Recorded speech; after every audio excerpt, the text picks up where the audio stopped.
práctica médica es el abdomen agudo o dolor abdominal. La siguiente. ¿Qué es el síndrome doloroso o dolor agudo? Es la aparición repentina y progresiva de un dolor a nivel abdominal como síntoma principal. Entre una pancreatitis, el dolor es mucho más importante inclusive que la distensión, que la disminución de los flatos. Es importante evaluar el tiempo de aparición. Es importante valorar y preguntar al paciente, hacer una buena anamnesis. Me imagino que en semiología han aprendido eso.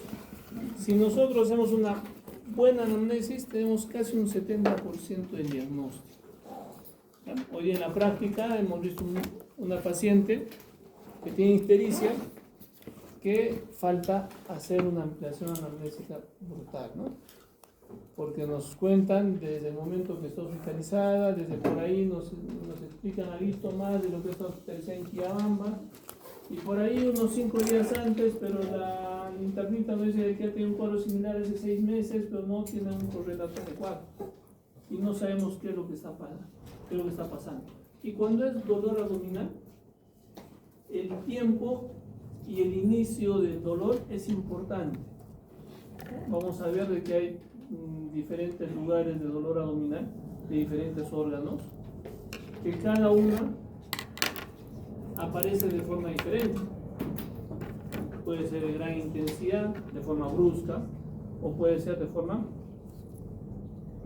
progresiva, poco a poquito va aumentando, o de forma migratoria, comienza en un lado y después se localiza en otra. Hay que valorar el manejo quirúrgico, si va a ser necesario o no, llamar al cirujano para que le dé el manejo quirúrgico o dar un tratamiento específico, ¿no?, de etiología de acuerdo a lo que nosotros estemos evaluando al paciente. La siguiente. Es la principal causa de consulta por emergencia. Es decir, cuando ustedes estén haciendo emergencia, van a ver de que más de la mitad de los pacientes vienen por dolor abdominal, de diferentes causas, desde pancreatitis, apendicitis, cólicos menstruales o dismenorreas, cólicos urinarios o cólicos renales. Infecciones urinarias también producen dolor abdominal. ¿Y qué es lo que tienen ustedes a veces, de vez en cuando, cuando comen una veneno? Diarrea, ¿no? O cólicos también. Parasitosis también. La llave produce un dolor muy intenso. Tenemos que valorar esa parte. Y ojo, todas las enfermedades tenemos que analizar no solamente desde un punto de vista orgánico, sino también hay que ver la parte epidemiológica, ¿ya? Lo que les comentábamos. Uno, hay exámenes de laboratorio que nos ayudan a diagnosticar algún tipo de bacteria o parásitos, pero la sensibilidad y especificidad no es muy alta. Es más o menos un 35% máximo, de acuerdo al laboratorio puede llegar a un 40% en un examen de heces. Y un 70 a 60% teniendo la enfermedad o teniendo el parásito o el bicho, puede que salga negativo. Y es lo que sucede. Hace poco tuve un paciente, niño, viene con su mamá y su papá con dolor abdominal. Se le hace un examen de heces y sale negativo. Y feliz, ¿no? No tengo parásitos, eso aparece. No tengo parásitos, estoy bien. Pero duerme con su perro, le besa al perro, juega, come, creo que vive en Anta. O sea, la posibilidad de que tenga parásitos será 0%, no, es alta. Yo creo que está en ese 60-70% que va a salir negativo. Entonces hay que valorar la parte epidemiológica también, la parte de la edad también, la parte etaria es importante. Dolor abdominal en niños es parásitos hasta que no se demuestre lo contrario, pero para salir negativo, igual, el parasita los niños lo han desparasitado en menos de 6 meses. ¿Ya? Es parasitosis hasta que no se demuestre lo contrario, pero si tiene antecedentes epidemiológicos. En adultos puede llegar hasta un 42%, adultos mayores inclusive hasta un 63%, acompañado muchos de ellos de estreñimiento. Los abuelitos normalmente no quieren comer porque tienen reflujo persistente. Vienen por dolor porque tienen estreñimiento y como no pueden hacer deposiciones, empiezan a tener distensión abdominal. Si tienen cirugías previas, mucho más aún. ¿Ya? Ustedes han visto los globos, ¿no? Cuando nosotros inflamos un globo, eso no es así, ¿no? Si nosotros lo doblamos, no va a pasar fácilmente de un lado a otro lado. Y cuando hay bridas y adherencias, produce dolor, incomodidad. Pues muchas veces estamos echándole a buscar causas que no encontramos, se le hace endoscopía, colonoscopía, tomografía, resonancia, y no se encuentra la causa del dolor. Vemos el abdomen, evaluamos físicamente y encontramos una cirugía, ¿no? Ya sea supraumbilical o infraumbilical. En mujeres una infraumbilical puede ser por cesáreas, una transversal a nivel de pubis puede ser por cesáreas, operados del apéndice, de la vesícula, que van a empezar a tener bridas. ¿Alguien le han operado del apéndice? ¿Nadie?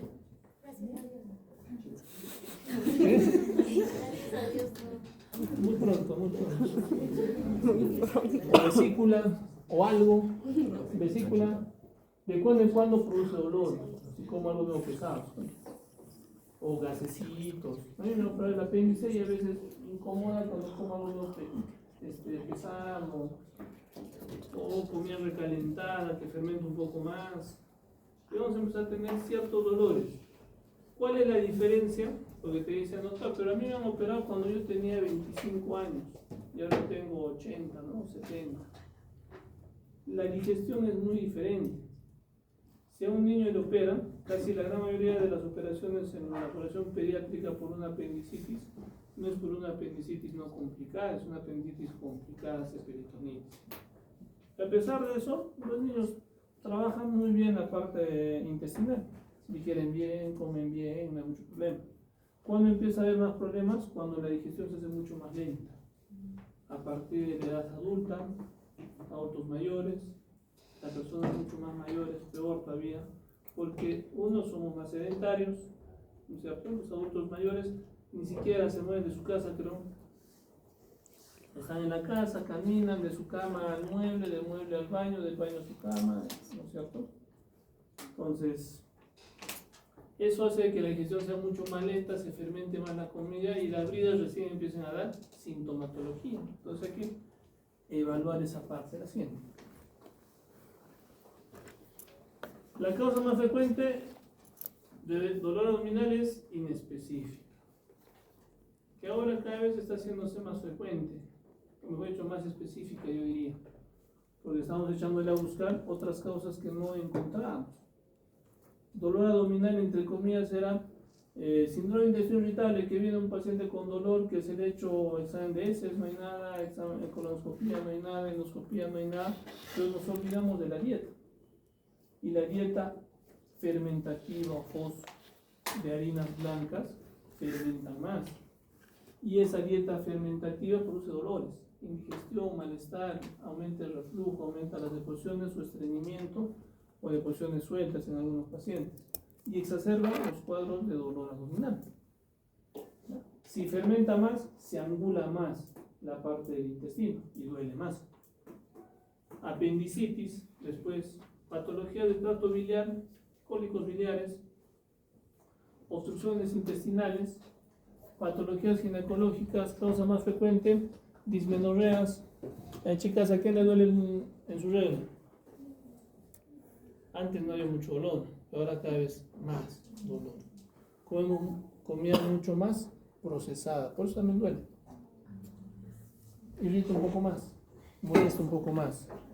Donde la tía veneno, salchipapita, con mayonesa y salmonela.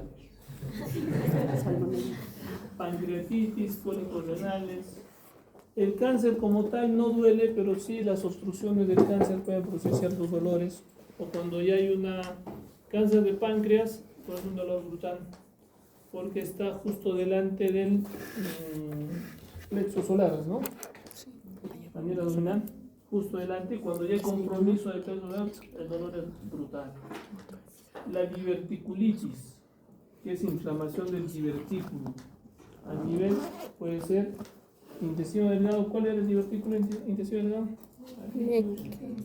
Divertículo de Meckel. ¿Y por qué duele? Fue el tejido pancrear. ¿Y por qué sangra? Fue el tejido gástrico. ¿Ya? Fue el tejido gástrico. Pero también hay divertículos en colon y producen dolores. ¿Y por qué duelen? Porque comemos mucho ají, picantes, cítricos, pimienta, comino, comida recalentada, cosas que puedan fermentarse, puedan irritar la parte de la mucosa, producen dolores en los divertículos del colon. A predominio del lado izquierdo. En colon sigmoide. Puede haber en cualquier parte del colon, sí, pero más aparece en colon sigmoide. La siguiente. Bueno, acá hay una secuencia neurológica del dolor abdominal, donde el arco reflejo influye mucho y las fibras aferentes recepcionan el dolor del órgano y se van hacia la parte de la médula espinal, ¿cierto? La parte sensitiva, ¿dónde está? ¿La parte anterior o parte posterior? La parte posterior. Y la parte motora, que es la respuesta, la parte anterior. ¿Ya? Y ahí se va hasta la parte central, pasando y haciendo una decusación anterior en la parte sensitiva y en la parte motora, una decusación más superior, ¿cierto? De acuerdo al órgano que estemos afectando, va a ir hacia la terminación del par raquídeo, la siguiente. ¿Qué vamos a encontrar en la secuencia del dolor? Una transducción que se activa la vía aferente, sensitiva, cuando se comienza la injuria, el dolor. ¿Ya? La transmisión es el impulso nervioso que va a pasar por las fibras nerviosas hasta el sistema nervioso central, produciendo una respuesta. La modulación, que en la corteza vamos a modular, ¿no? Vamos a ver cómo es el dolor. Algunos tienen el umbral del dolor mucho más alto y algunos menos, más bajito. Algunos se doblan el pie y no les duele mucho, o se operan y no les duele mucho. Algunos le pinchan la aguja y están llorando, ¿no? A las mujeres les operan y están tranquilas. A los varones nos operan y estamos postrados 2 semanas, ¿no? En la cama. Ni nos movemos. ¿Sí o no? ¿O no? Las mujeres son más fuertes que los varones. Sí, es cierto. Bueno, si son policías, peor todavía. ¿De quién es papá policía? Papá trabaja mucho. Policía inyectable, policía no, pastillita nomás. ¿Sí o no? Pastillita nomás tiene inyectable. Entonces, la modulación se produce a nivel de la corteza cerebral. Vamos a ver cuán intenso es o cómo es nuestra sensación. La siguiente. En la traducción vamos a tener un montón de neurotransmisores que van a condicionar el inicio del dolor, la traducción del dolor por un agente externo o un agente interno, dependiendo de la etiología que va a tener. Vamos a tener un montón de neurotransmisores. La siguiente. En la transmisión ya hemos hablado de la transmisión desde la parte del estímulo doloroso hasta la parte de la corteza cerebral. La siguiente. La modulación, cómo nosotros sentimos el dolor, la capacidad de recepcionar o percibir ese dolor. La siguiente. Acompañado de la caracterización a nivel de la corteza cerebral. Esto nos reduce y nos resume todo lo que hemos hablado. La traducción cuando comienza, la transmisión, la modulación en el transporte hasta la corteza cerebral y la percepción en la corteza cerebral. Así es donde se forma o donde se transmite el dolor, generando una respuesta motora, ¿cierto? Entonces, si nosotros nos quemamos la mano, producimos dolor. ¿Y qué es lo que hacemos? ¿Lo dejamos la mano ahí que se va quemando? No, la sacamos inmediatamente. ¿Cierto? O cuando hay algo que nos está pinchando, igual también. Igual, al momento de examinar a nivel abdominal vamos a tener algunos puntos específicos y algunas maniobras que nos van a ayudarnos a diferenciar frente a qué patología posiblemente estamos. La siguiente. La clasificación del dolor abdominal puede ser visceral, netamente a nivel del órgano, somático parietal, a nivel del peritoneo, y un dolor referido. Ahí están las células A, las células C, o las neuronas A, neuronas C, que nos van a ayudar a diferenciar el tipo de dolor. La siguiente. Dolor visceral de los órganos abdominales, cubiertos por el peritoneo visceral. Va a haber un estímulo que va a transmitirse por los nervios simpáticos, llegando hasta las astas dorsales, hacia la parte sensitiva de la médula espinal, y estos hacia los centros nerviosos superiores. Podemos tener vías aferentes viscerales, sí. Estos receptores dolorosos van a producir, ya sea por estiramiento o contracción de la víscera hueca, por obstrucción del intestino delgado, inclusive el colon también, distensión de la cápsula del órgano macizo del hígado en este caso. ¿Por qué duele el hígado? La cápsula de Gleason. Por la cápsula de Gleason. Como tal, el hígado no duele. Lo que duele es la distensión de la cápsula de Gleason. Bueno, en los otros temas vamos a hablar más cosas, pero hay una regla de los 5, ¿no? Nosotros le decimos la regla de los 5 centímetros en lesiones hepáticas. Eso vamos a ver al final del curso. Pero se ha visto de que cuando el diámetro de la lesión es más allá de 5 centímetros, la cápsula de Gleason empieza a sufrir más, ¿no? Y empieza a producir dolor. Por más que sea un quiste simple, que es un quiste benigno, no es un quiste actídico, si tiene de 5 o más centímetros es mejor operarlo, porque uno va a comprimir el tejido periférico del hígado y el otro que va a estirar esa cápsula y va a producir desconfort en el paciente y va a producir dolor. Entonces hay que, por isquemia, inflamaciones también. En esta parte es importante que nosotros entendamos frente a qué paciente estamos. ¿Qué es lo que normalmente sucede? Todos han tenido diarrea, ¿sí o no?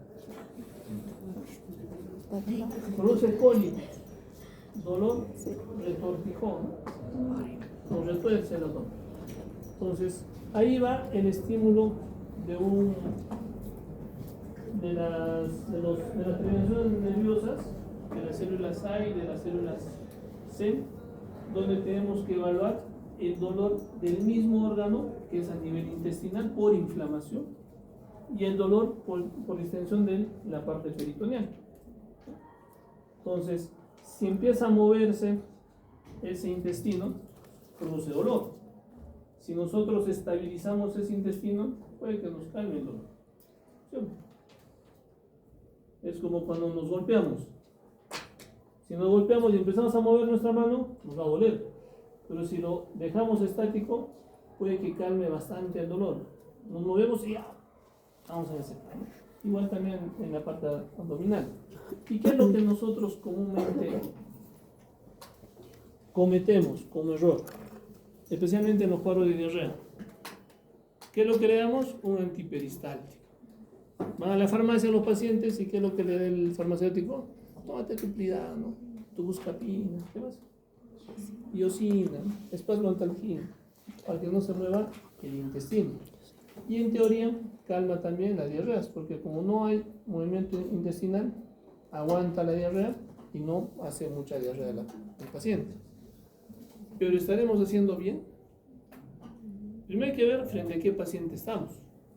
Si es un cuadro infeccioso, la infección no estamos dejando que salga. Y estamos haciendo que inflame más ese intestino,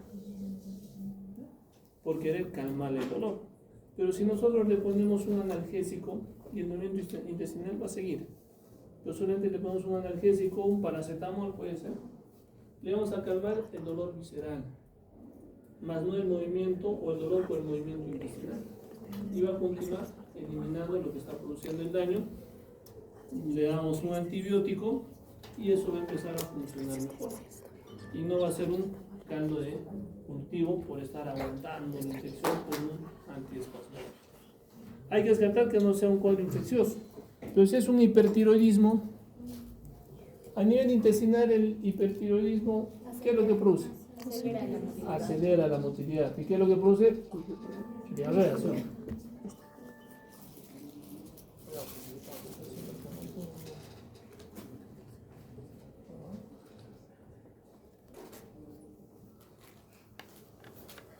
Entonces, acelera el movimiento intestinal y produce diarrea. Pero son más funcionales, no son infecciosos. Ahí sí le podemos dar el Pidam, Buscapina, lo que ustedes quieran. Pero hay que asegurarnos de que no sea algo infeccioso. ¿Ya? La siguiente. Las características del dolor visceral muchas veces se percibe un dolor a nivel difuso, mal localizado, un dolor sordo, mal definido. Entonces, inclusive puede haber dolores referidos también. La inervación visceral es no depende de nuestra percepción directa de nosotros. Es necesaria una conexión hacia la parte central para que nosotros empecemos a ubicar.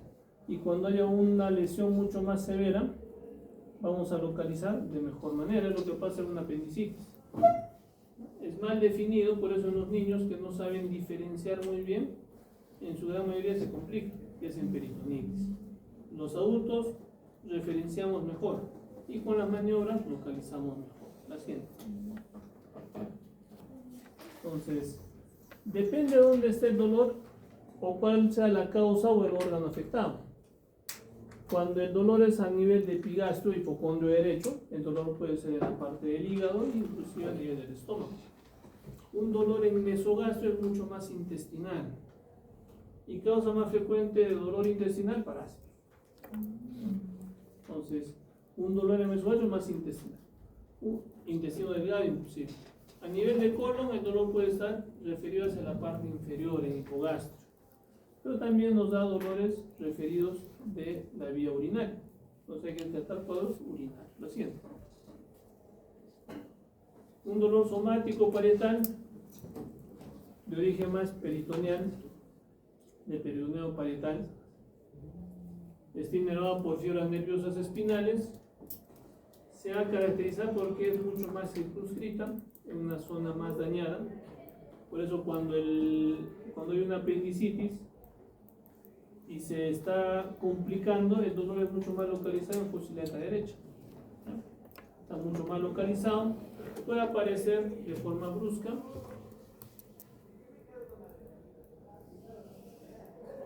y puede ser muy intensa. Puede ser por cuadros inflamatorios, peritonitis, por cuadros químicos, perforaciones intestinales, úlceras perforadas, duodenales, etc. Así es. El dolor referido nos indica que la lesión o la inflamación está en una zona, pero también sentimos dolor en otros lados. Va a haber dolores referidos, así como en el infarto cardíaco, ¿no? Tienen dolores referidos hacia la cara anterior del brazo, ¿no es cierto? O hacia la parte del hombro izquierdo, hacia la mandíbula, o hacia la parte de... Justo hemos tenido, les ha pasado un paciente que tiene un infarto, ¿no? Y dice, tiene un síndrome coronario, ¿no? Y le está doliendo en el epigastrio. Es una cara diafragmática. Parece que es un infarto de cara diafragmática. Entonces, te consulta gastro, ¿por qué? Si está infartado ese paciente. Le gusta atacarle, ¿no? Entonces es importante esa parte. Y los dolores referidos de la vesícula están relacionados a la parte de dolor en el hombro derecho, muchos hacia la parte posterior. Dolor de apéndice, igual dolor referido hacia el epigastrio con una cronología de Murphy que se va a localizar después del fusil de acá derecha. Así es. Hay varias zonas donde pueden estar referidas dolores de la vesícula, hemos visto hacia el hombro derecho, dolores diafragmáticos, inclusive hasta el hombro izquierdo también puede ir hacia la parte posterior, dolores renales, vías urinarias en la parte inferior, dolores de cólico renal, comienza en la parte lumbar y se va hasta la parte inguinal dependiendo de la localización. ¿No? La siguiente. Ahí el páncreas, ¿no? Que es muy frecuente en la parte gástrica. Un dolor con una pancreatitis, entre comillas, el dolor es el epigástrico, pero tiene un dolor referido, más bien el dolor del epigástrico es referido porque el dolor real es a nivel de la parte posterior. ¿Por qué duele la parte posterior del páncreas? ¿O por qué hay un dolor en cinturón? No.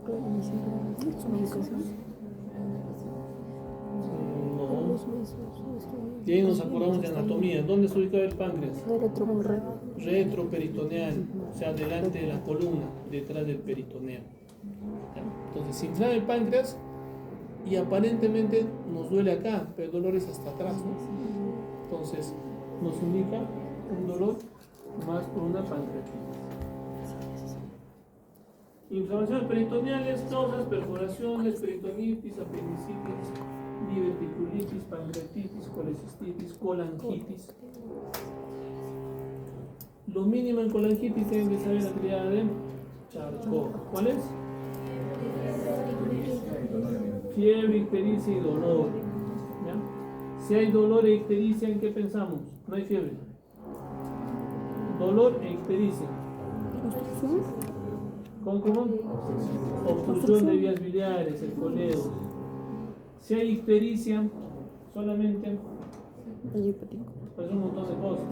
Desde problemas biliares, problemas virales, biliares y virales, obstrucciones. También síndrome de Gilbert, que no produce nada de dolor. Puede ser también rotor, que no produce nada de dolor.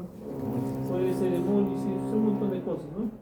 Entonces, la parte de la anamnesis nos va a ayudar bastante bien haciendo. La enfermedad pélvica inflamatoria, EPIs, mujeres, que es frecuente también. La fiebre mediterránea familiar no es muy frecuente, pero produce dolores difusos a nivel abdominal haciendo.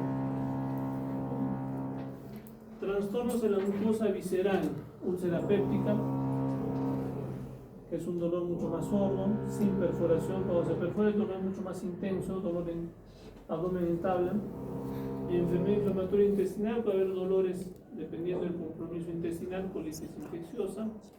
Esofagitis, produce dolores a nivel de epigastrio, obstrucciones viscerales, obstrucciones intestinales, biliares, cólicos renales, por distensión de la cápsula, tanto en una pancreatitis, según una hepatitis, síndrome de Buchiari, pielonefritis aguda, quistes de ovario producen dolor, si se tuerce mucho más aún, y pueden sangrar inclusive si producen lesiones. Endometritis, que es diferente a una endometriosis. ¿Qué es la endometriosis?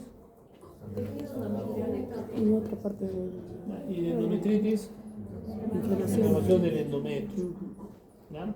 La endometriosis puede producir dolores, sí, en los ciclos menstruales. Sí. Como hay tejido endometrial inervante en otros órganos, también desprenden cierto sangrado. Y eso produce irritación peritoneal y dolor peritoneal. Embarazo ectópico también. La siguiente. Trastornos vasculares, isquemia intestinal, aneurisma de aorta, infarto esplénico. Necrosis tumoral no es muy frecuente el dolor, pero más es la isquemia intestinal. Trastornos funcionales, síndrome de intestino irritable.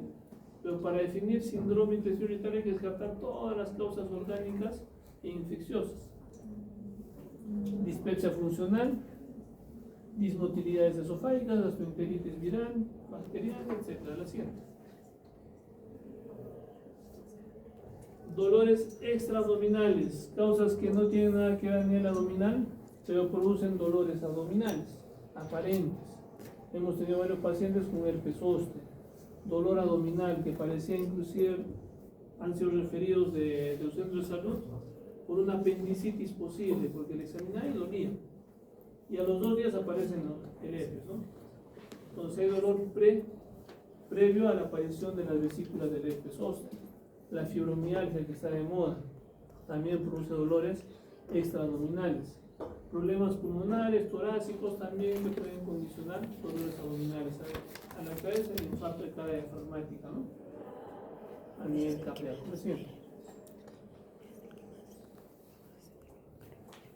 La historia clínica es muy importante, no solamente para dolor abdominal, para todas las enfermedades. Entonces hay que enfocarnos en hacer una buena anamnesis. Es lo que siempre les recomiendo, de que nosotros tenemos que evaluar a un paciente como si quisiéramos que nos evalúen a nosotros. Entonces, tratemos de sacarle toda la información posible, alucinemos un poquito más. Entonces, justo les comentábamos en la mañana esa paciente que viene con ictericia, que realmente no sabe cuál es la causa posible, pero haciendo una evaluación de anamnesis y una evaluación de los exámenes laboratoriales aparece un ampuloma, un tumor de vías biliares.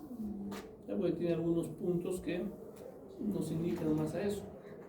Pero ellos se enfocan más a la ingesta de pirosol, que es un medicamento para el hipertiroidismo, ¿no? Que es hepatotóxico, sí puede exacerbar, sí posiblemente, pero su primer examen laboratorial en Quillabamba del ingreso ya tenía una alteración del perfil hepático. Y después de eso recién andaba el pirosol. Es un poco tranca, ¿no? Que esté relacionado de forma directa. Tal vez exacerbado, sí, pero que sea la causa inicial, no. Entonces la anamnesis nos va a ayudarnos muy bien. Entonces hay que hacernos un panorama, un esquema de evaluación y tratar de descartar todo lo que estamos evaluando. De acuerdo a eso, examinar y saber qué examinar. Pedir qué exámenes vamos a hacer. ¿Ya? Saber pedir las pruebas complementarias. Hacer una lista de diagnóstico diferencial. Mientras voy descartando, voy sacando de la lista los diagnósticos diferenciales o voy confirmando. Entonces es importante esa parte, la siguiente. Y peor el dolor abdominal. ¿La edad será importante? Sí. El sexo también. Dolor a nivel pélvico es muy diferente las causas en un varón y en una mujer. En un varón puedes encontrar dolores hasta una prostatitis, ¿cierto? Una epididimitis. En la mujer pensarás en lo mismo, no trata, no tiene próstata, no tiene epididimio, pero sí tiene ovarios, puede ser una epi, puede ser un quiste de ovario, una endometritis, una endometriosis, un montón de cosas. ¿Ya? Entonces es importante ver frente a qué paciente estamos. En semiología les ponía un ejemplo, ¿no? Tenemos 3 pacientes, mujeres, que tienen sangrado vaginal. ¿Cuál sería la causa de la primera paciente mujer? Son 3 pacientes, ya, 4 pacientes. Una paciente en cada fila. Endometriosis. Embarazo ectópico. Mioma, por hecho por allá. ¿Aborto espontáneo? ¿Aborto espontáneo? ¿Qué? Aborto espontáneo. ¿Ya lo han dicho? ¿Otro embarazo? Otro aborto es. ¿Bien? Gemelos. Gemelos, ¿cómo es? Depende de la edad. 7 años tiene tu paciente.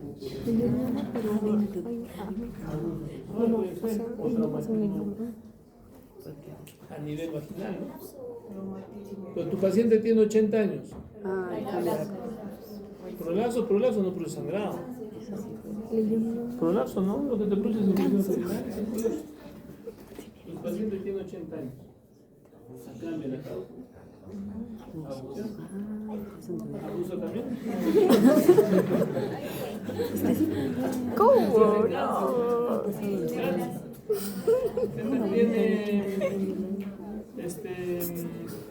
No le viene su regla. Ahí pues embarazo. Paciente de 21 años.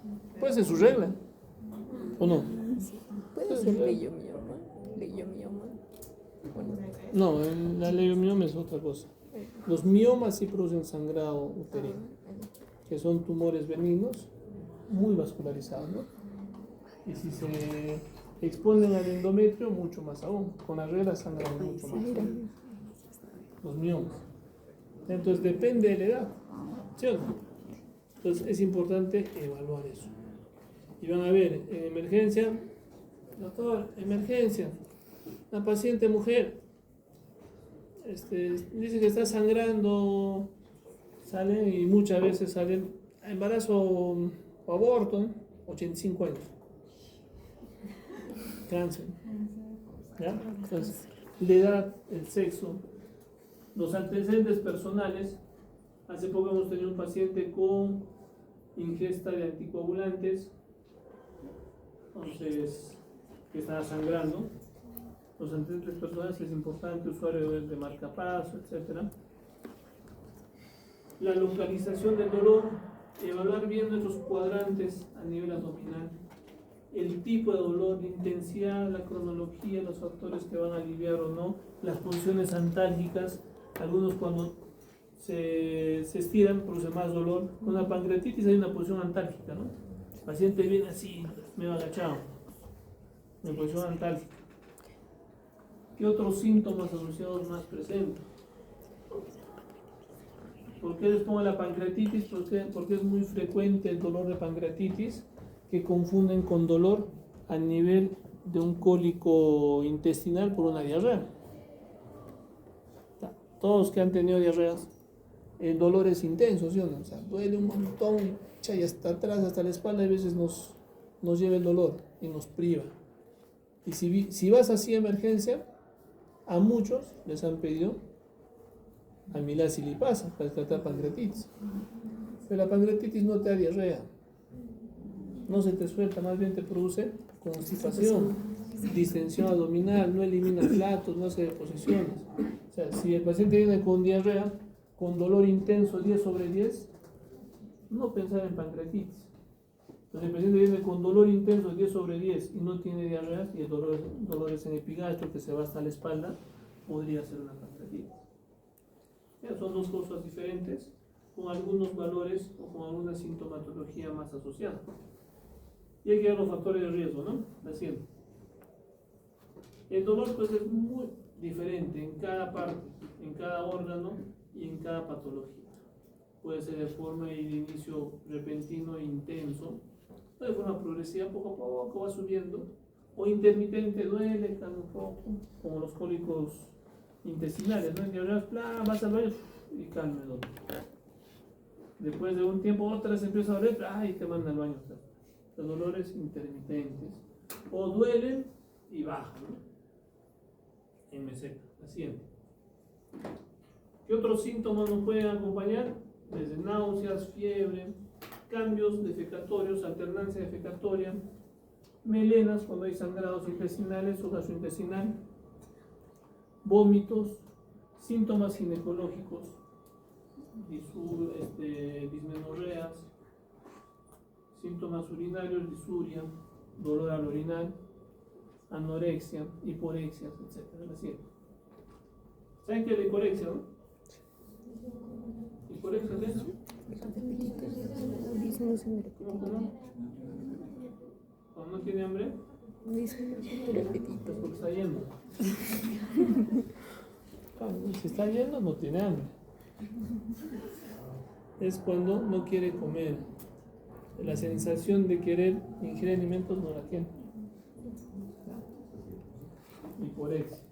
Por más que le pongas su lomo saltado, que le encanta, no come. No quiere. No quiere comer. El examen físico es importante, en la parte abdominal mucho más aún. Muchas veces confundimos. Muchas veces agarramos, mientras estamos viendo, estamos apretando, ¿no? Pero eso hace que cambie la parte de la auscultación. Entonces, cuando nosotros evaluamos la parte abdominal, primero observamos, mientras vamos auscultando, vamos observando qué es lo que tiene el paciente, si tiene alguna lesión, alguna cicatriz, alguna tumoración, alguna deformidad a nivel abdominal, etc. Después de hacer la observación y la auscultación, recién palpamos y percutimos, o percutimos y palpamos. Igual. ¿Por qué la auscultación se hace antes de palpar y percutir? Porque modificamos los ruidos y los aires. Entonces hay un montón de signos que vamos a empezar a hablar que nos van a ayudar a evaluar diferentes órganos. La siguiente.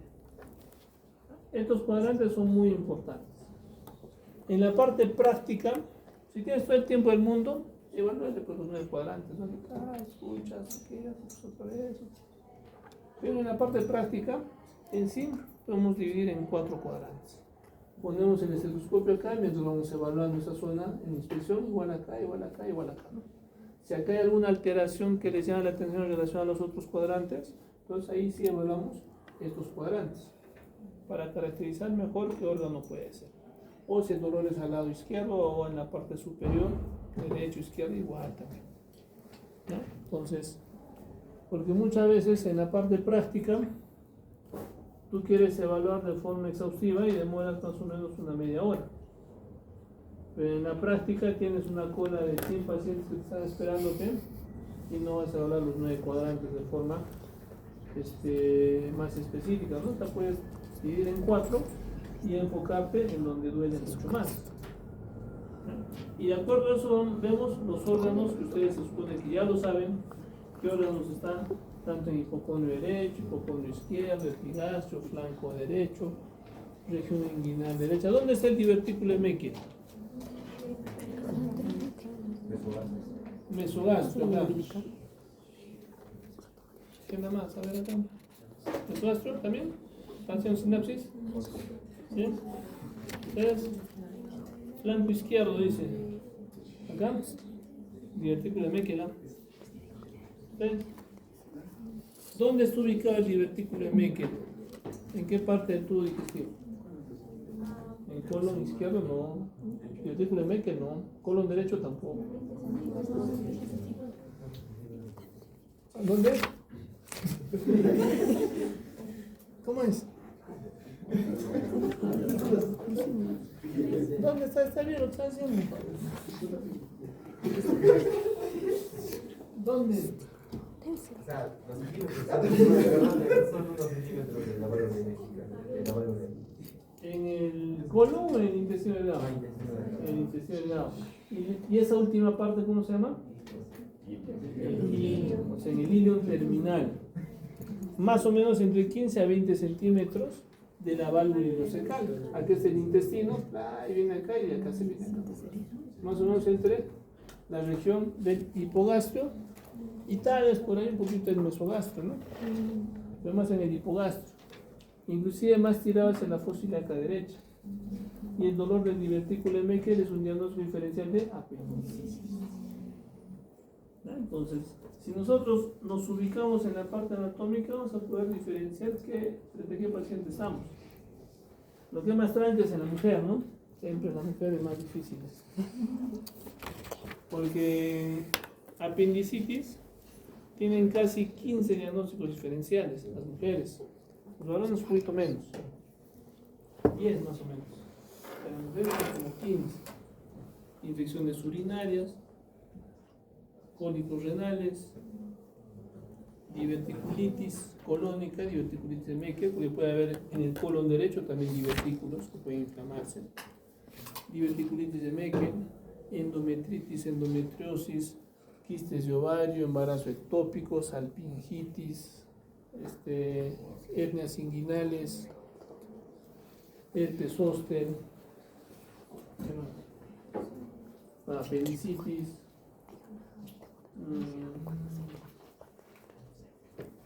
salmonelosis también, que producen dolores. Hasta ahí como 13, ¿no? Más o menos. Los varones sacando endometritis, EPIs también en las mujeres, 14 más o menos. Los varones sacando EPIs, endometritis, endometriosis, salpingitis, quistes de ovario, embarazo ectópico, o sea, son como 7 menos. Entonces es más fácil evaluar en los varones una apendicitis que en una mujer. Peor, si son jóvenes, peor todavía. Embarazo ectópico y quistes de ovario en personas jóvenes o mujeres es muy frecuente. ¿El pielonefritis? La pielonefritis también, el varón también puede ser pielonefritis. Pero son infecciones urinarias complicadas en los varones, jóvenes. Infección urinaria en la mujer, ¿más frecuente cuándo es?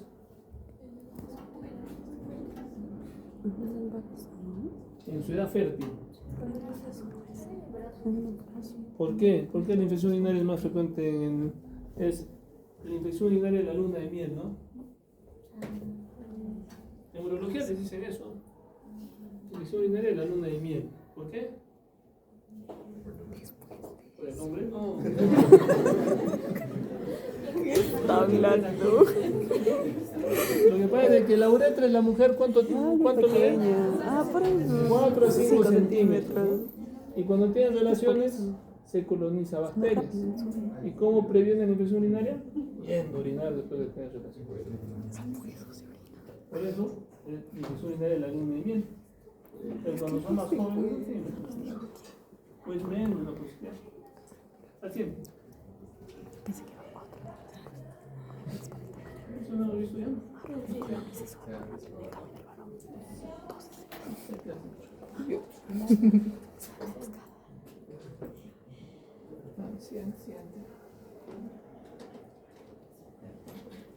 Pues vamos a evaluar al paciente, hay que ver frente a qué paciente estamos, hay que ver la parte muscular, la parte peritoneal, palpación superficial, palpación profunda.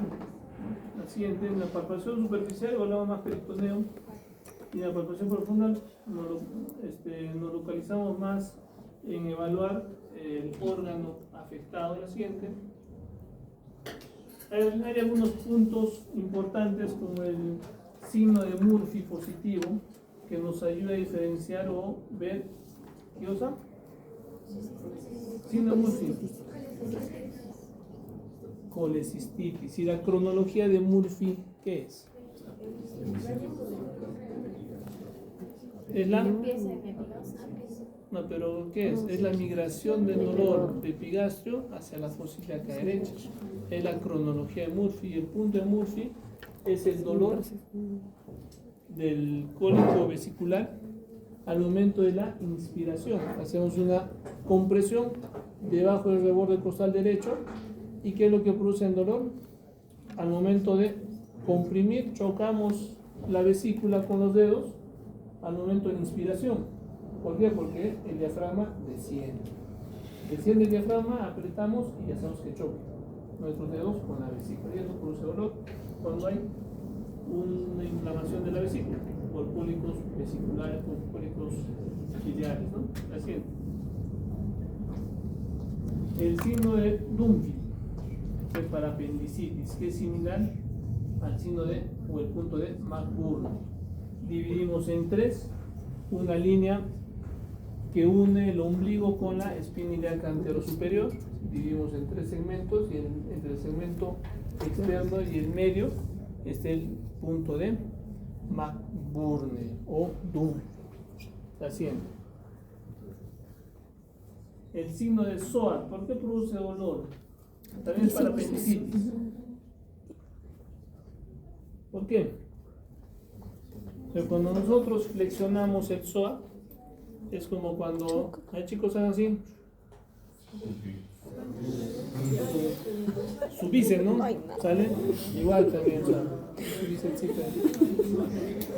El psoas también se contrae. Y si el apéndice está encima del psoas, al momento de contraerse, desplaza el apéndice y produce dolor.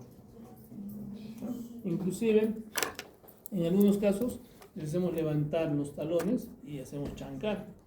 Y eso hace de que el psoas se contraiga y produzca dolor. Cuando es una apéndice. La siguiente. Bloomberg es un signo que también se combina con el signo con el punto de McBurn. Apretamos, igual en el mismo punto de McBurn, duele, pero a la descompresión duele mucho más. ¿Ya? Y eso nos significa una apendicitis. Pero ojo, hay un signo que es el signo israelí. ¿Han visto ustedes en nefro? ¿Han hecho ese signo? ¿Para qué nos ayudan? Para ver el riñón, ¿no es cierto? Pero hay uno modificado para ver apendicitis. ¿Por qué? ¿Por qué nos ayudaría el hecho de poner en decúbito lateral izquierdo y evaluar el punto de McBurn con ese signo? ¿Cuál es el colon que está móvil? ¿Qué parte del colon es móvil? ¿Colon derecho, colon izquierdo, colon ascendente, descendente, transverso? ¿Cuál es? ¿Derecho es móvil? Izquierdo es por ahí. ¿Qué más? Ahora que estamos en las elecciones. Por izquierda es por derecha. Derecho es móvil o es fijo. Derecho es móvil y fijo. Anatomía es anatomía. ¿Dónde hay más oclusiones intestinales? ¿Colon derecho o colon izquierdo? Izquierdo. Y si hay oclusiones, ¿por qué habría oclusión? Porque se mueve más. Se mueve más. Colon izquierdo se más móvil. Cuando nosotros le ponemos en decúbito lateral izquierdo, si por A B el intestino está distribuido tanto en la parte derecha, le ponemos en esta posición, se va a ir todo hacia el lado izquierdo. Y el colon ascendente es fijo. Eso no se mueve. Está casi retroperitoneal. Porque una parte no cubre todo el peritoneo, el colon derecho. Las 3/4 partes. Y lo demás está pegado hacia la parte posterior. ¿Sí o no? ¿Se acuerdan de anatomía? No he hecho anatomía. ¿Con quién he hecho? ¿Con el Franklin? No. ¿Sí? Para llamar y decirme.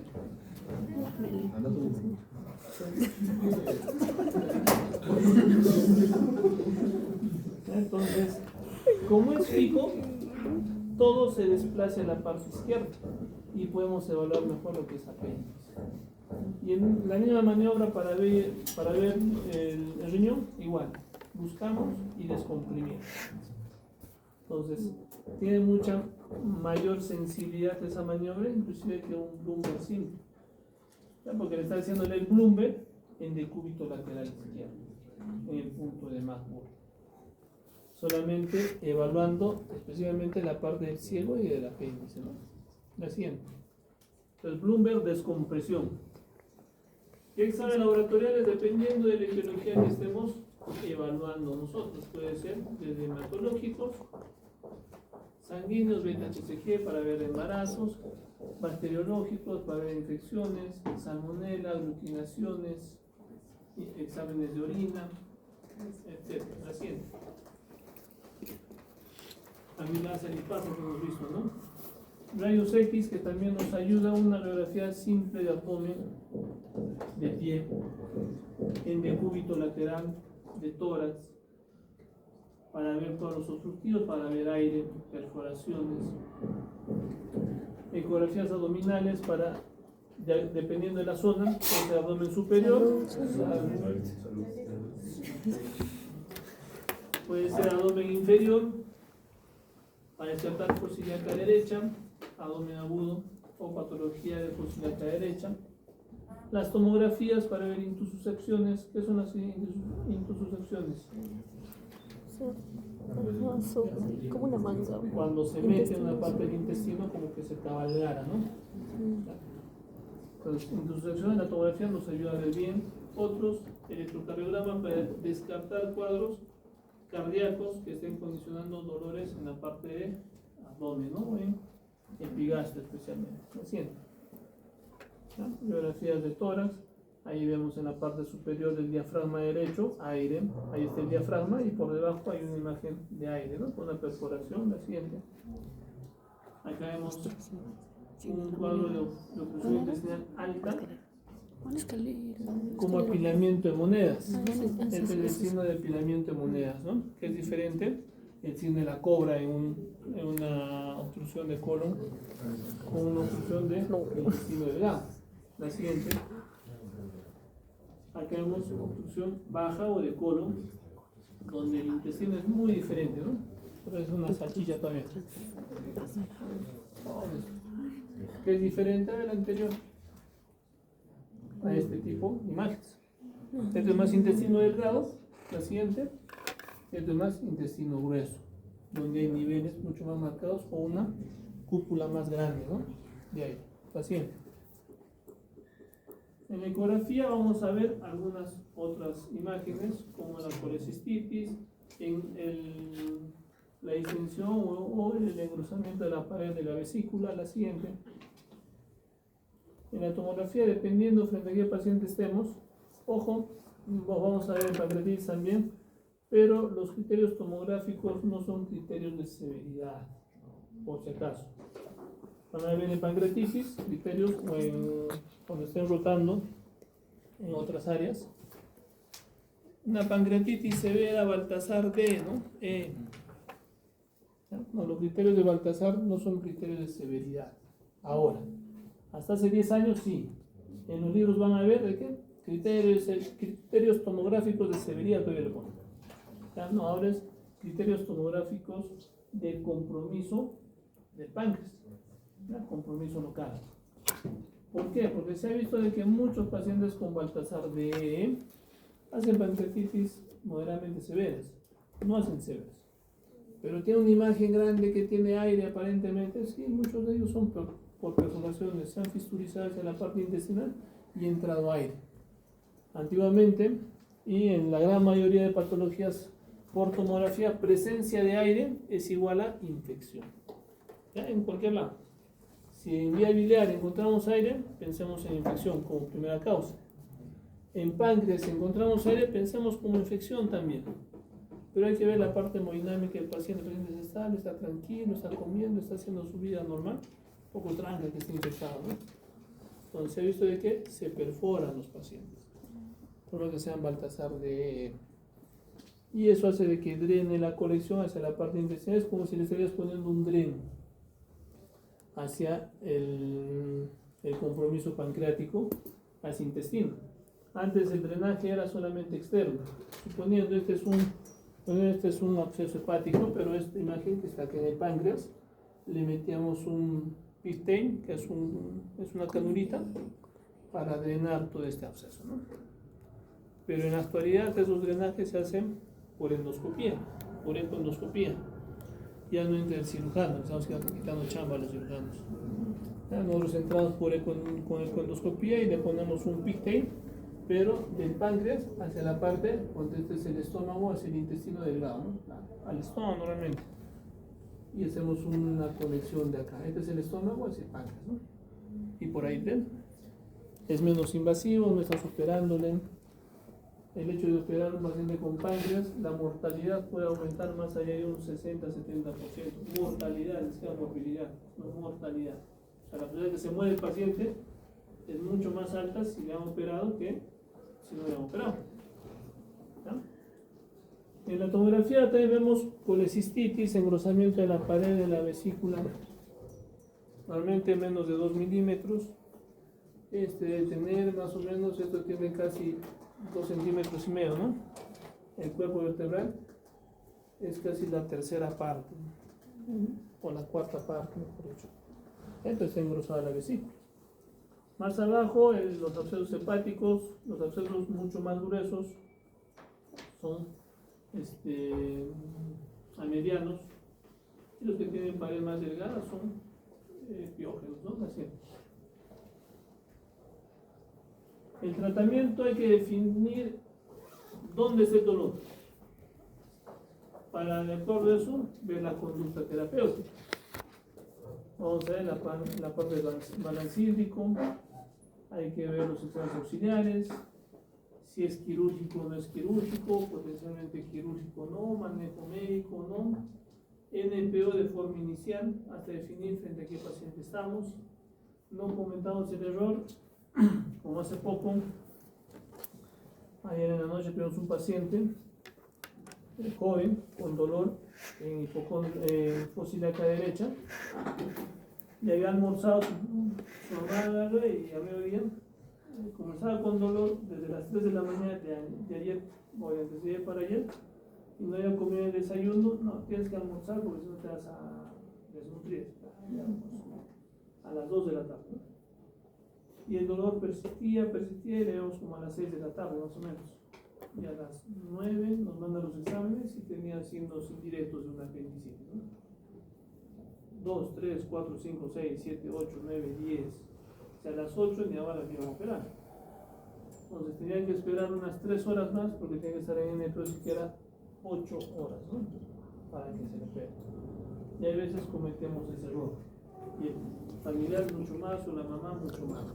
Entonces, en NPO hasta que no se defina frente a qué paciente estamos, hasta que no tengamos un diagnóstico exacto en dolor abdominal, mucho más aún.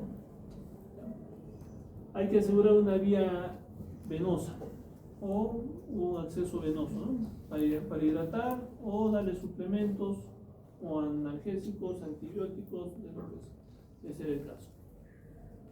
hay que revalorar constantemente de acuerdo a los hallazgos y los exámenes auxiliares que vamos empezando a tener para definir si es un manejo médico o un manejo quirúrgico. Siempre tengámosle un poquito, no miedo, pero cuidado a una apendicitis. Muchas veces cometemos muchos errores como médicos, ¿no? Por querer calmar el dolor al paciente, le metemos un analgésico, le calmamos el dolor y wow, ¿no? Y el paciente te dice, gracias doctor, me has calmado el dolor, qué chévere. En 6 horas, un dolor mucho más intenso y se complica el paciente. Y ahí sí te maldice, ¿no? Ese doctor tiene las culpas. En una apendicitis me he complicado y muchas veces se complican los pacientes. En una apendicitis con peritonitis hay resecciones intestinales, simplemente por poner un analgésico. Tú le pones un analgésico y empieza a progresar la apendicitis y hace necrosis a nivel de ciego, apéndice, hilo y le tienen que hacer resección intestinal. Le dejan con bolsa, su calidad de vida varía brutalmente, o sea, hay que valorar mejor. Yo siempre le digo a los pacientes, es mejor que te duele un poquito más hasta que veamos frente a qué paciente estamos, cuál es tu diagnóstico, a que te pongamos algo que te calme y te compliques después. Entonces eso sí hay que tomar en cuenta, ¿ya? Los analgésicos, hasta definir la conducta médica o quirúrgica, la siguiente. ¿Qué es lo que tenemos que hacer? Paciente ingresa por emergencia, es importante clasificar. En otros hospitales hay un clasificador, en el seguro hay un médico en la parte de afuera, ¿no? Donde te ha preguntado, ¿qué te duele? Acá, aparece vesícula, cirugía. No, me duele, estoy con diarrea y con dolor, pues medicina. O me he caído, traumatología, te empieza a clasificar. Entonces es importante el clasificador.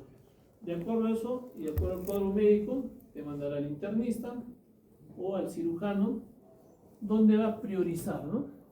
Entonces, si es un dolor abdominal en una paciente gestante, con pérdida del tapón mucoso y con secreción media verdosa, está haciendo sufrimiento fetal, por más que ven un paciente tequiado, por más que ven una apendicitis, un paciente, o sea, lo que sea, la gestante entra primero.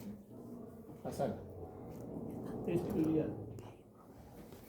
Pero mi paciente está con apendicitis hace 24 horas, no importa, entra primero la gestante. En todo lado, por prioridad. Entonces, se ve la prioridad del paciente para que ingrese hasta la operación del paciente. Un dolor típico de abdomen agudo quirúrgico es un dolor agudo intenso de un gran comportamiento con alteraciones generales del paciente. Muchos de los pacientes entran sépticos o tóxicos, o sea, una característica con un shock séptico, hipotenso, taquicárdico, diaforético, con malestar general, trastorno sensor inclusive. Si el paciente está con abdomen irritable es porque se ha perforado. Cuando hay ausencia de ruidos irroadios hay que tomar en cuenta esa parte. Ausencia de ruidos irroadios. Ahora es menos frecuente, pero antes era mucho más frecuente. ¿De que ausencia de ruidos aéreos qué era? Oclusión intestinal. Ruidos disminuidos y a veces con timbre metálico. ¡Ting! Suena en el estetoscopio. Pero pancreatitis también produce cuadros obstructivos. Hay disminución de los ruidos aéreos. Y muchas veces también con algún timbre metálico por ahí de forma muy aislada. Y como parece oclusión intestinal, se les opera a los pacientes. Con distensión abdominal. Pacientes con pancreatitis tienen distensión abdominal. Se les opera y complicas al paciente por no evaluar mejor a su paciente. ¿Cómo ha comenzado el dolor? Entonces es importante esa parte, evaluar. Ausencia de ruidos irroadios, hay que darle un manejo un poquito más importante. Leucocitosis igual, en la parte gástrica, leucocitosis. Cuando escuchamos o vemos leucocitosis, ¿en qué pensamos? A ver, los de esta fina. Infecciones. ¿Sí? ¿Ustedes? Infecciones, ya, otras infecciones. ¿Sí? ¿Ustedes? Infección también. ¿En qué podrían pensar? Leucocitosis. ¿Me han hecho ya hematología? Leucemias, linfocíticas, ¿no? De aumento de la leucocitosis. Reacciones leucemoides. Inflamación, ¿no?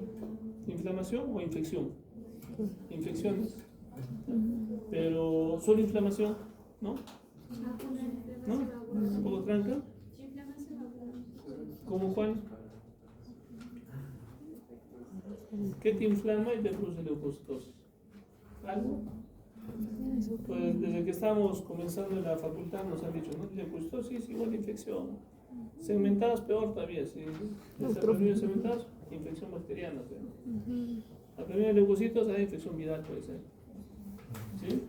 Entonces, saquémonos un poquito de la cabeza eso, porque hay algunas patologías en la parte de la son mucho más aún que vienen con leucocitosis, sin haber tenido infecciones, inclusive reacciones leucemoides, que van más allá de 22.000, 25.000, el paciente está tranquilo, estable, sin ningún problema, que no son leucemias tampoco. Una de ellas es la pancreatitis, que produce dolor intenso por reacciones inflamatorias hacia leucocitosis. ¿Y cómo saber que esa pancreatitis con leucocitosis está produciendo infección?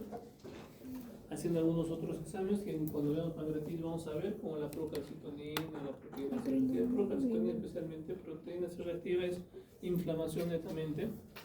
Siempre hay que valorar eso. Porque muchas veces ven los pacientes o los colegas leucocitosis, ausencia de ruidos, distensión abdominal, pues es que está haciendo un cuadro séptico, hay que operarlo lo más antes posible. Le pedimos amilasa y pasa pancreatitis. No es necesario operar, si no complicamos al paciente. ¿Ya? Neumoperitoneo, lo que es perforaciones, vamos a tener neumoperitoneo, ¿no? La siguiente. Etiologías, y de acuerdo a eso, el tratamiento quirúrgico de forma inmediata, no de emergencia, muchos de ellos, sino de urgencia, dependiendo de la prioridad. Apendicitis, oclusiones intestinales, perforaciones, colecistitis. Aneurisma de aorta tiene más prioridad que una apendicitis. Causas ginecológicas, embarazo, mucho más. Es lo más prioritario en relación a cualquiera. Torsión testicular duele un montón, cirugía. Así es. Apendicitis aguda, ya hemos hablado, dolor en fosa ilíaca derecha. Es una de las primeras causas de abdomen agudo en jóvenes. Hasta un 40% puede llegar.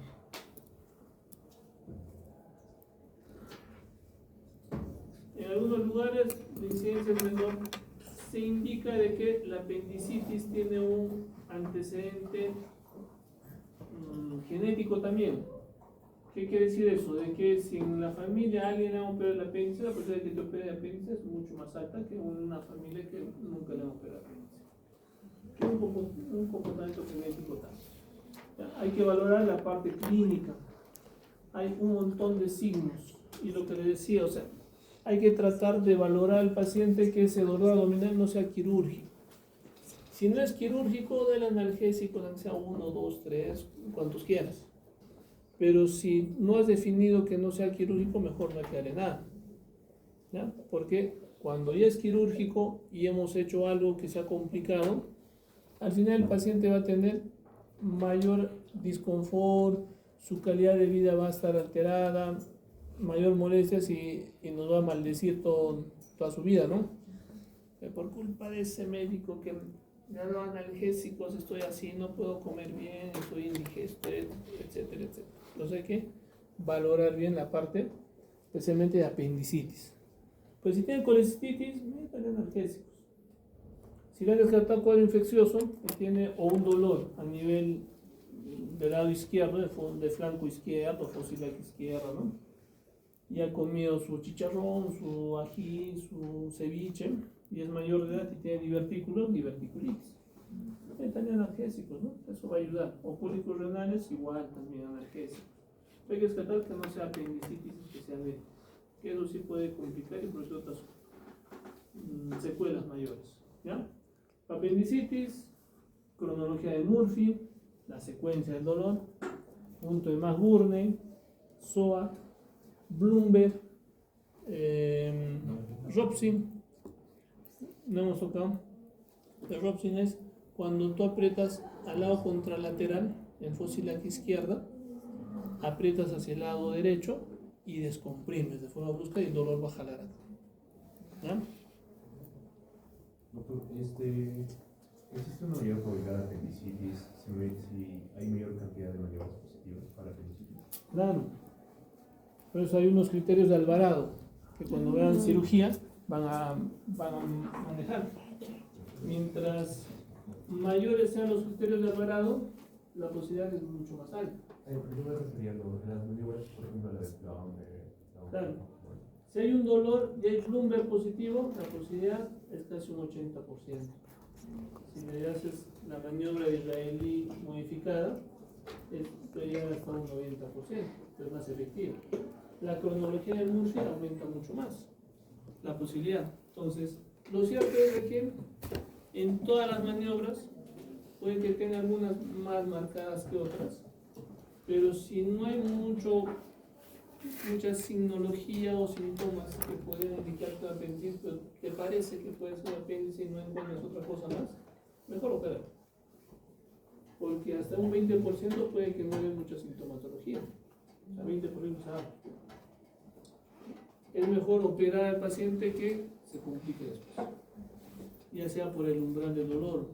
Lo que decíamos, las mujeres, su umbral del dolor pues, es recontra alto.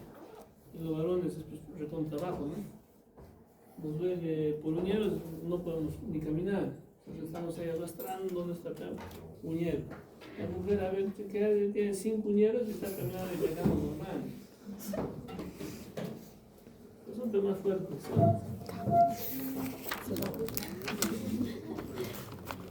La siguiente. En la fisiopatología de la apendicitis hay muchas posibles causas. Entre ellas, por una obstrucción de un fecalito a nivel de la salida del apéndice, ¿no? Cierto. Por un fecalito. Eso va a condicionar una inflamación por obstrucción, de no haber un pasaje de las secreciones del apéndice hacia la parte del ciego, produciendo una inflamación de forma permanente y que va a producir dolores y todas las clínicas que hemos estado viendo, ¿no? Paciente.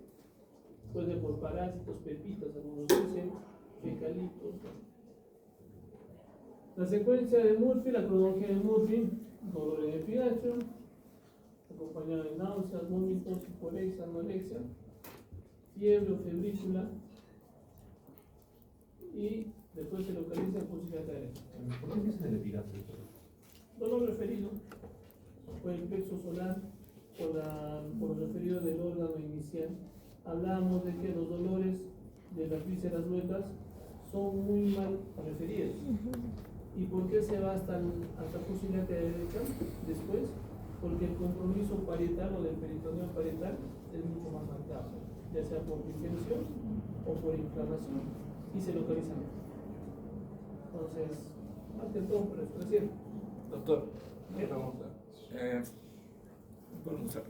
En la cronología de Murphy, ¿no es más la progresión de los síntomas? O sea, que primero aparece un síntoma, luego otro, o como usted dice, solamente es el traslado del dolor. No, mira, la cronología es el traslado del dolor. La cronología es el traslado del dolor que comienza en el epigacho, después se va a mesodermo y ahí se localiza en fósil académica. Que mientras va progresando la inflamación empieza a tener el paciente náuseas, vómitos, hiporexia, diaforesis, cuadros subfebriles, sí, ¿no? Luego va progresando. ¿A quién me opera apéndice? ¿No? Está bien. Cuando les operen va a pasar lo Es que siguiente. ya lo he dicho, le preguntaba la anterior. A mí me opera apéndice. Comenzamos el cuadro clínico más o menos como a las 3 de la mañana, más o menos. Yo ya era médico ya. Estaba trabajando en el hospital, ya me daban mis muestras médicas. Y parece una gastritis. O sea, dolor en el epigacho tipo urente, quemante, ¿no? Pues mi gastritis. Ya habíamos comido pollo a la brasa con un día antes, toda la noche. Y me tomo mi malaldrato, ¿no? Me calmo un poquito y me fui a dormir. Dormí más o menos a las 6 de la mañana, otra vez seguí el dolor y empezaba a aumentar mucho más. Y agarro, me chequeo, Bloomberg positivo, así, apendicitis. El problema era que tenía que ir a trabajar, porque estaba justo en un área donde nadie más quería entrar. H1N1, ¿saben qué es? La gripe H1, en el 2009, ustedes tendrían pues 2 años, 3 años, La posibilidad de 5, 4 años, 5 años. ¿Cuándo nació? ¿El 2000 habrán nacido ustedes? 2005, ¿ves? O sea, 5 añitos. 2006, oye. Y nadie quería pasar visita a los 20 pacientes que tenía, pues yo me hacía cargo de esa área. Después de pasar visita, yo me fui a emergencia, para que me operen. Y el dolor era en fosa ilíaca derecha. Y era clásico, se comenzaba acá y de ahí se localiza fosa ilíaca derecha. De ahí sí ya náuseas, ya no se quiere vomitar, no puede ni vomitar, pues igual. Y es tal cual. Comienza en epigastrio y de ahí va bajando a fosa ilíaca derecha. Y cuando se complica es una peritonitis, ahí ya hay un dolor mucho más difuso, ¿no? Por el compromiso peritoneal. La exploración física es importante en apendicitis, fluidos aéreos también. Muchos de ellos comienzan a aumentar y después disminuyen porque hay irritación peritoneal y el intestino se aloca un poco y después cuando ya hay mayor inflamación trata de estabilizarse y después disminuye. La hiperestasia cutánea por inflamación inicialmente del órgano y después peritoneal, ¿no? Así es. Bueno, todas las sinologías que puedes tú evaluar en una apendicitis, ¿no? Y mucho más todavía. La siguiente.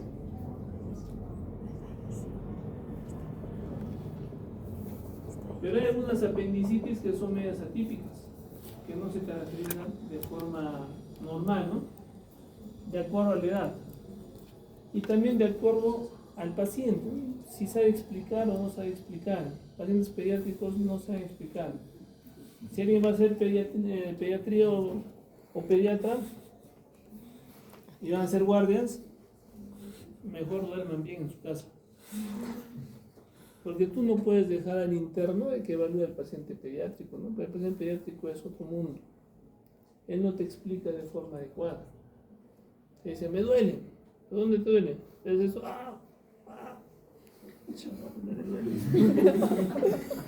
Y eso les va a pasar.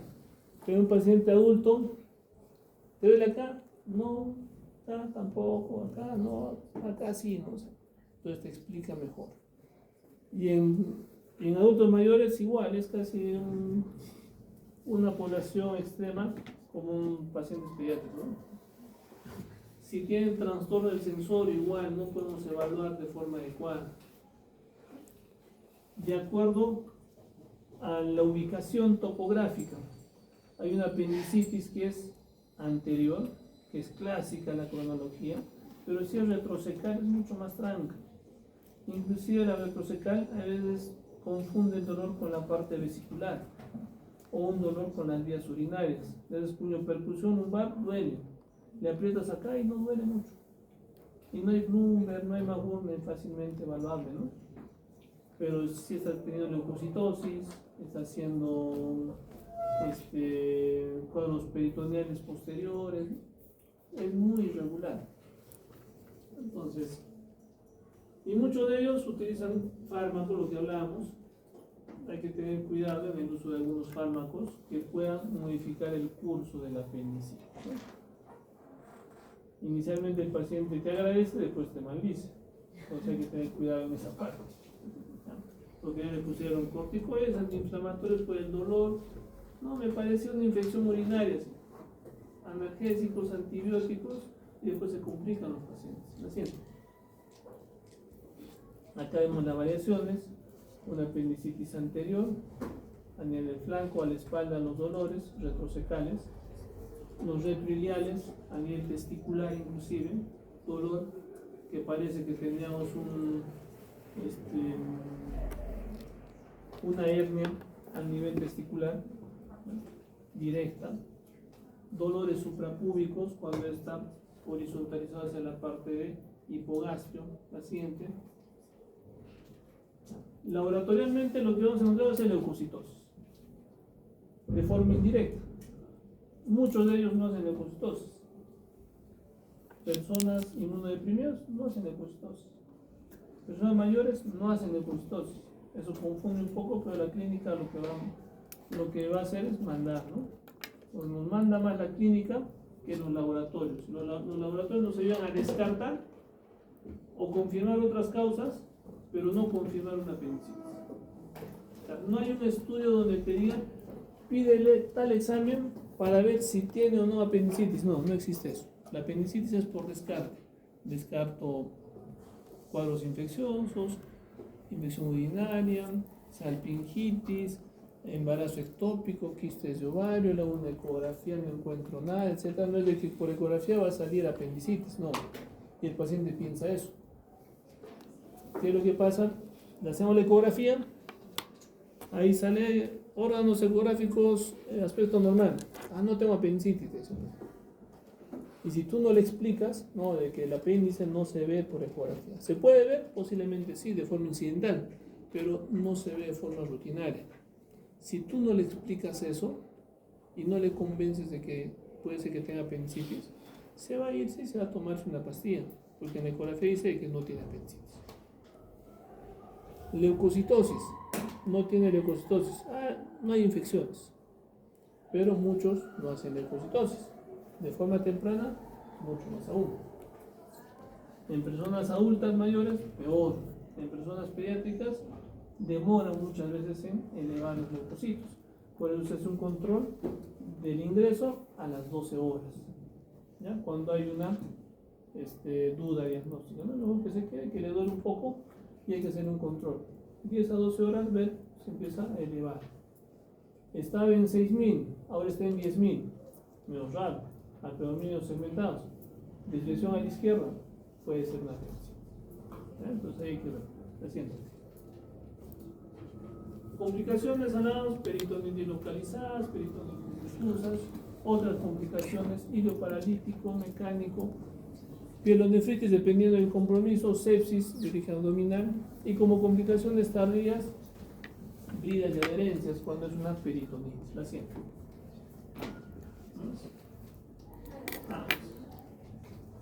¿Está rápido?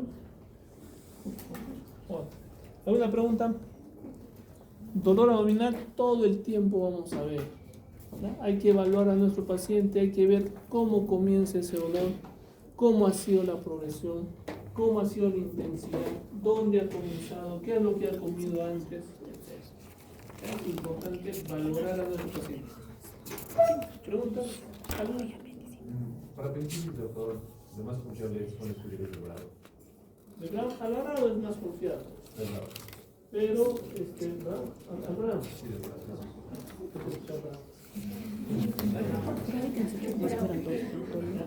Alvarado. Es más confiable, sí, pero más que los criterios de Alvarado es aplicar tu manejo clínico. Si tú evalúas y confías lo que tú estás evaluando. Seguro que un compañero hizo una tesis de apendicitis en blanco y a él lo operaron en su internado. Cuando estábamos en el internado lo operaron el seguro también y su apéndice no había sido una apendicitis en los resultados. Lo operaron y le sacaron su apéndice, o las puras de esas palabras. Pero, ¿qué es lo que pasaba? Cuando nosotros evaluábamos, el riesgo de ver otra posible patología por dolor abdominal llegaba hasta un 30-40%. Ya medio raro, y justo en su tesis hay pues casi un 40% que las apendicitis que habían operado en el seguro en ese tiempo no eran apendicitis. Pero a la duda diagnóstica la literatura te dice, si tú crees que es apendicitis, pero no tiene mucha sintomatología, has descartado todo lo demás, opérala. Porque si realmente es apendicitis, se complica y le complicas al paciente. Pero ahí en los estudios que hubo y buscando, ¿no?, para su tesis, veíamos los criterios, la maniobra de israelí modificada, que casi ningún libro te define, ¿no? Pero tiene lógica. O sea, si tú le pones, si tú le examinas el decúbito dorsal al paciente, todo el intestino está pues distribuido a nivel abdominal, ¿no? Puede que cuando tú aprietes acá estés apretando el intestino delgado también. Y tal vez el dolor sea por eso, ¿no es cierto? Entonces, con una parte diafragma, del epíplon que esté inflamado, no sé, algún ganglio, ¿no? Pero si tú le pones en decúbito lateral izquierdo, todo lo que está móvil se va para el lado izquierdo y solamente se queda el colon derecho, libre. Y si tú aplicas las maniobras de Max-Burne, Bloomberg, en el punto de Max-Burne, el Bloomberg positivo, y a la descomprensión, y le duele, entonces, ¿qué es lo que estás hablando? Apéndice. No estás hablando otro órgano. Entonces ahí la sensibilidad y la especificidad aumenta mucho más. Y ahí el riesgo de que no sea una apendicitis es entre un 15, tal vez a un 20% y eso. Pero ya no es mucho más alto. O sea, en otras palabras, ya no se opera por las puras la apendicitis pensando en que pueda ser la apendicitis. Y en los estudios dicen eso. Entonces es mejor evaluar y tú chequeas y confías en lo que tú estás evaluando, ¿no? Y si el paciente no quiere explicarle las complicaciones posibles, porque lo que a veces el paciente quiere es que le calmes el dolor como sea, porque no quiere sentir dolor. Pero si tú no le explicas de que no hay un diagnóstico definido, y si te calma el dolor, peor se ve enmascarar, y si es una apendicitis se complica y va a ser una peritonitis, ahí sí recién lo va a entender él. Entonces mejor explicarle al paciente y evaluar bien a nuestro paciente. ¿Ya? Si puedes manejar los criterios de Alvarado, acá. Y de hecho hay otra tesis que no he hecho con criterios de Alvarado, que también ayuda en la parte de la tesis. Si tú aplicas al detalle los criterios de Alvarado, su riesgo de error es entre 10% más. Pero hay veces que son 12 criterios. Tienes que evaluar uno tras otro. Una pregunta más. ¿Algo? Chicos.